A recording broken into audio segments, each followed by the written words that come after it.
Hello friends, നമ്മൾ കരുനാഗപ്പള്ളിക്ക് പോവാണ്. നമ്മൾ പൊടിവാവയിൽ ലച്ചുവിനൊക്കെ കാണാനായിട്ട് പോവാണ്. ഈ ആഴ്ച അവർ വന്നില്ല, കഴിഞ്ഞ ആഴ്ച വന്നിട്ടില്ലായിരുന്നു കേട്ടോ. അങ്ങനെ നമ്മൾ അങ്ങോട്ട് പോവാണ്. അപ്പം കാശി മുണ്ടയ്ക്കലുണ്ട്. രാവിലെ നമ്മൾ മുണ്ടയ്ക്ക് പോയപ്പോൾ അവനെ അവിടെ ആക്കിയിട്ടാണ് കാർ എടുക്കാനായിട്ട് വന്നത്. അപ്പോൾ അത്രയും വെയിലും ഉണ്ട്, അങ്ങോട്ടും ഇങ്ങോട്ടും പോകേണ്ട. അതുപോലെ അമ്മയുടെ ഫോൺ കിട്ടിക്കഴിഞ്ഞാൽ പിന്നെ അവൻ അവിടെ ഇരുന്നോളൂ. നമ്മുടെ പാപനാശത്താണെങ്കിൽ ചെക്കിംഗ് ഉണ്ട് കേട്ടോ. ഇപ്പം ഇലക്ഷൻ്റെ ഇതായിട്ട് പൈസ എന്തെങ്കിലും കടത്തുന്നുണ്ടോ എന്നൊക്കെ അറിയാൻ വേണ്ടിയിട്ടാണെന്ന് തോന്നുന്നു. അത് കഴിഞ്ഞപ്പോൾ നമ്മൾ അവിടെ എല്ലാം കഴിഞ്ഞ് നമ്മൾ നേരെ കരുനാഗപ്പള്ളി എത്തി. അവിടെ വന്ന് ഐസ്ക്രീം വാങ്ങിക്കാനായിട്ട് കയറിയതാണ്.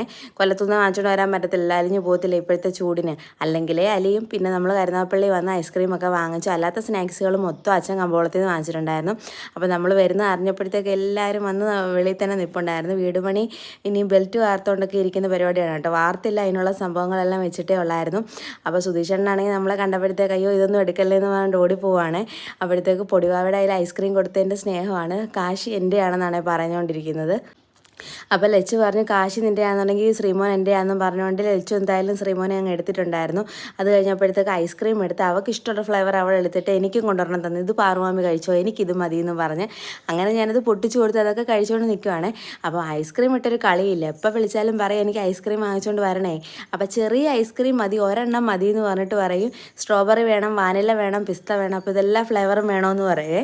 അപ്പം എന്നെ വിളിച്ചപ്പോൾ പറഞ്ഞിട്ടുണ്ടായിരുന്നു എനിക്ക് മൈലാഞ്ചി ഇട്ട് തരണേ, മൈലാഞ്ചി കൊണ്ടുവരണേ പാർമാമി, എനിക്ക് ഇഷ്ടമെന്നൊക്കെ പറഞ്ഞിട്ടുണ്ടായിരുന്നു. അങ്ങനെ നമ്മൾ ചെയ്തിട്ട് ലച്ചുവിന് കഴിഞ്ഞ വട്ടം വന്നപ്പോൾ ഇട്ടില്ല, ക്ലാസ്സിൽ ഇട്ടുകൊണ്ട് പോകാൻ പറ്റത്തില്ലായിരുന്നു. ഇപ്പോൾ എക്സാം ആയതുകൊണ്ട് കുഴപ്പമില്ലെന്ന് പറഞ്ഞു. അങ്ങനെ രണ്ടുപേർക്കും മൈലാഞ്ചെല്ലാം ഇട്ട് കഴിഞ്ഞപ്പോഴത്തേക്ക് പിന്നെ നമ്മൾ കപ്പയ്ക്ക പറിക്കാൻ പോയി കേട്ടോ. കപ്പയ്ക്ക പറിക്കാൻ പോയ വീഡിയോ എടുത്തില്ല. അത് കഴിഞ്ഞ് ഞാൻ തെരളിയില പറിക്കുവാണ്. അത് അന്നേരമാണ് ലച്ചു ഈ വീഡിയോ എല്ലാം എടുക്കുന്നത്.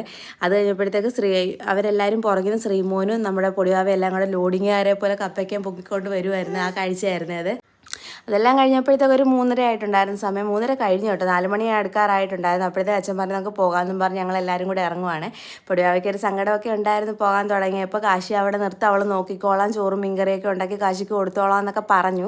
അപ്പോൾ ഞങ്ങൾ പറഞ്ഞു എക്സാം ഒക്കെ കഴിയട്ടെ കൊണ്ടുവന്ന് കുറച്ച് ദിവസം നിർത്താമെന്നൊക്കെ പറഞ്ഞിട്ടുണ്ട്. ചേച്ചിക്ക് ഇവിടെ 2 തന്നെ നോക്കാൻ വയ്യ, ഇനി ഒരുത്തരും കൂടെ ആകുമ്പോഴത്തേക്ക് ശരിയാവും. എങ്കിലും 2 ദിവസം കൊണ്ട് നിർത്തണമെന്നുണ്ട്, പക്ഷേ എങ്ങനെ ആവുമെന്ന് നമുക്കറിയാൻ വയ്യ. അപ്പം പോകാൻ സമയമായപ്പോഴത്തേക്ക് ടാറ്റയൊക്കെ കൊടുത്ത് നമ്മൾ പൊയ്ക്കൊണ്ടിരിക്കുകയാണ്. അപ്പം ഫോൺ അടിച്ചതിനെങ്ങാണ്ടാണ് ലച്ചു ഓടി അങ്ങോട്ട് പോയത്. അങ്ങനെ അച്ഛനോടും എല്ലാം ബൈ പറഞ്ഞ് നമ്മൾ നേരെ വീട്ടിലോട്ട് പോവാണ്. നമ്മുടെ ചിന്നക്കട എത്തിക്കഴിഞ്ഞപ്പോഴത്തേക്ക് ഞങ്ങൾ ഓരോ വെള്ളം കുടിക്കാനായിട്ട് വണ്ടി നിർത്തിയിട്ടുണ്ടായിരുന്നു. ഞാനൊരു പൈനാപ്പിൾ ജ്യൂസും അമ്മ ഒരു സർബത്തും, ഏട്ടനും അച്ഛനും സോഡ നാരങ്ങ എന്തോ ആയിരുന്നു പറഞ്ഞത്. കാശി ശ്രീമോനും നല്ല ഉറക്കമാണ്, അതുകൊണ്ട് ഈ ജ്യൂസിലൊന്നും കയറി പിടിച്ചില്ല. അങ്ങനെ നമ്മൾ ജ്യൂസൊക്കെ കുടിച്ചിട്ട് അമ്മയൊക്കെ വീട്ടിലിറക്കിയിട്ട് നേരെ വീട്ടിലോട്ടിങ്ങ് പോന്നു. അപ്പോൾ ഇന്നത്തെ വീഡിയോ ഇത്രയേ ഉള്ളൂ. Tata bye bye, see U.